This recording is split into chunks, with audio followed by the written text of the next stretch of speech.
Hey everyone, welcome to a brand new Trains Are Awesome video.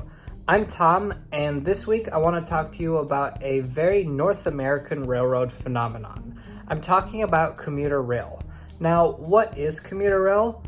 I like to define it as full-sized passenger trains that run on mainline railroads. They run farther than subways or light rails, but not as far as long-distance trains, usually within the same metropolitan area. Now, commuter rail trains, as the name suggests, used to be solely focused on commuters going from the suburbs into the city for work. And some systems are still like that, but these days there's a lot of variety within the commuter rail systems here in the United States and Canada. There are systems made up of many lines, systems made up of one line. Electric systems, diesel systems. There are routes that just go from the suburbs into the city, and there are routes that go through the city from suburb to a different suburb. There are trains that run all day and even on the weekends, and trains that only run in rush hour, and there are even systems that connect the downtowns of two different cities with each other. There's a lot of variety, and today's video and Saturday's video, I want to talk about two commuter rail lines in the United States that I recently got the chance to ride on that I think have a lot of potential to be a lot better than they are currently. So I'll leave it as a bit of a surprise what Saturday's video is, but today we're talking about the Fairmount Line operated by the MBTA in Boston. In this video, I'll first ride the Fairmount Line, and then I'll talk about some things that I think could be improved to make this one of the best commuter rail lines in the United States. But first, what exactly is the Fairmount Line? Well, it's a 9-mile long commuter rail line between Boston South Station and Readville Station in Massachusetts. Its history goes back to 1855 when the line first opened. However, by 1944, passenger service had ended. To the 1970s, and the MBTA was planning extensive construction on the Northeast Corridor, so they needed a detour for the Providence-Stoughton line trains as well as for Amtrak trains. For that purpose, the MBTA purchased this line, and in 1979 it reopened to passenger service. Though this was always meant to be a temporary thing, the locals really appreciated the new service, and so after the detour was over, the MBTA continued to operate trains. First between Boston and Fairmount, and later extended to Readville. The Fairmount Line underwent a renewal starting in 2005. Among the many improvements were 2 rebuilt stations and 4 completely newly built stations. Today, trains run about every 45 minutes in each direction. In my personal opinion, the MBTA map does a bad job depicting the Fairmount Line. It makes it look as though it's part of the Franklin Line, where in reality, the map should look more like this. Franklin Line trains generally follow the Providence-Stoughton Line train through Back Bay and Ruggles, branching off after Hyde Park to head to Franklin or Foxborough. Fairmount Line trains terminate at Readville. To make things a little bit confusing, however, there is currently one daily Franklin Line train that takes the Fairmount Line. I guess that's why the map looks like that? I don't know, it's confusing to me. But now, without further ado, a ride aboard the Fairmount Line. Hi everyone, and welcome to a very windy Boston, Massachusetts. I'm at Blue Hill Avenue Station on the MBTA commuter rail Fairmount Line. We're about to ride the Fairmount Line into Boston. This is my first time on MBTA commuter rail. We were in the area because we had just tried out the Ashmont-Mattapan high-speed line. This really cool line uses original trolleys from the 1940s. I made a video about it, so be sure to check that out.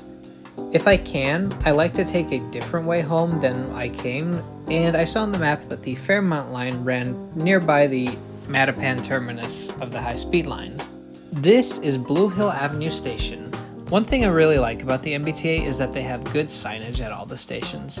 It's pretty clear this is Blue Hill Avenue Station. This is actually the newest station on the line, having opened in 2019.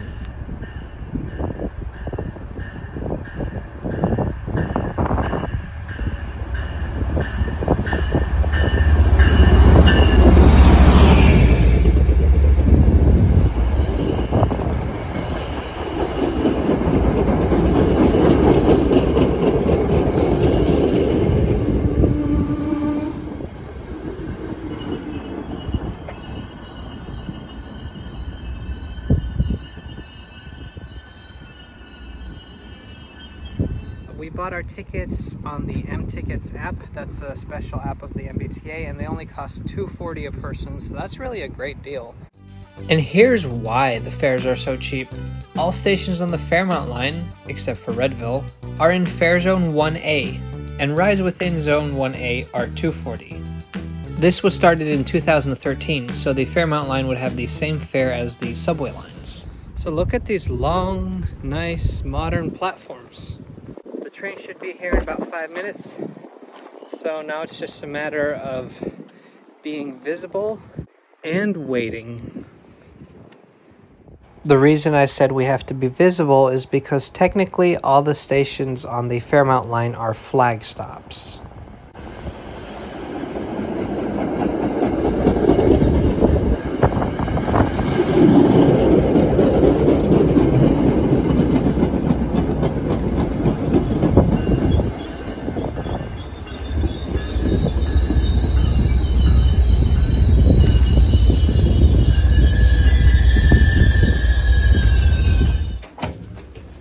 The train ride itself stood in sharp contrast with the modern station. Not only did the car interiors look outdated, boarding was not very smooth either. Because of the time of day, only one car was open for passengers, despite the train having many.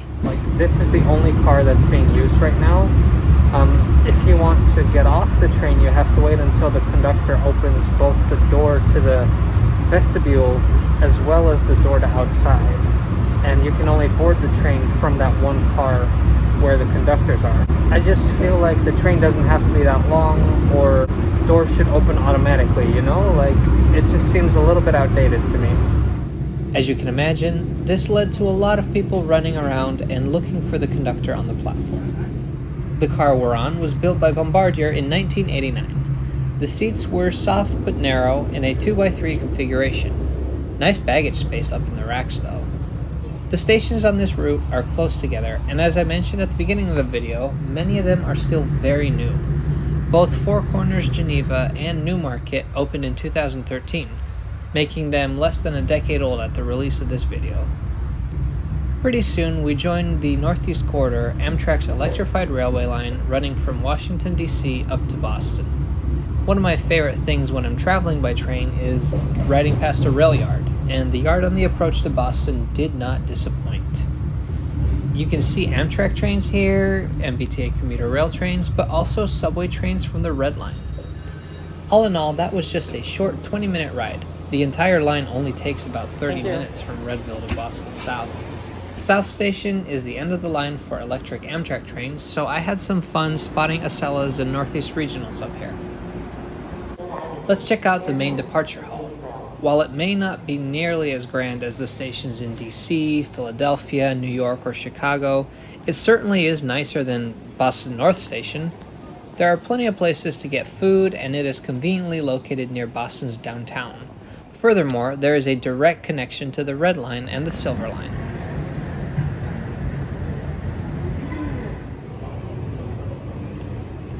And it smells good in here. I think we're pretty hungry.